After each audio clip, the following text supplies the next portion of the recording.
Dark pool एक निजी वैकल्पिक ट्रेडिंग प्रणाली है जो संस्थागत निवेशकों को सार्वजनिक एक्सचेंज की पारदर्शिता के बिना बड़ी मात्रा में सिक्योरिटीज का व्यापार करने की अनुमति देती है।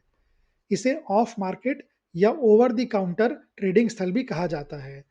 डार्क पूल का मुख्य उद्देश्य बड़े वॉल्यूम वाले ट्रेडों को ऑर्डर के आकार या कीमत को व्यापक बाजार में बताए बिना निष्पादित करना है, जिससे खुद ट्रेड का स्टॉक की कीमत पर प्रभाव पड़ने से रोका जा सके। यदि कोई बड़ा संस्थागत निवेशक सार्वजनिक एक्सचेंज पर बहुत बड़ा खरीदने का ऑर्डर देता है, तो इससे मांग में एक बड़ा उछाल आ सकता है, जिससे ऑर्डर पूरी तरह से निष्पादित होने से पहले ही स्टॉक की कीमत बढ़ने की संभावना है।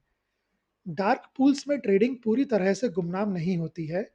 भले ही ट्रेड आम जनता को दिखाई ना दे, लेकिन नियामकों के पास किसी भी अवैध गतिविधि जैसे कि इनसाइडर ट्रेडिंग या बाजार में हेरफेर की निगरानी के लिए डेटा तक पहुंच होती है। यह निरीक्षण बाजार की अखंडता को बनाए रखने के लिए बहुत महत्वपूर्ण है।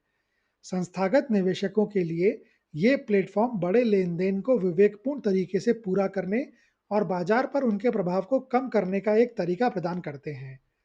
हालांकि पारदर्शिता की कमी के कारण डार्क पूल नियामकों और बाजार प्रतिभागियों के बीच बहस का विषय बने रहते हैं। भारत में हालांकि यह अवधारणा मौजूद है, पर सेबी द्वारा प्रबंधित भारत का नियामक ढांचा पूरी तरह से अपारदर्शी निजी ट्रेडिंग स्थल की अवधारणा को मौलिक रूप से अस्वीकार करता है।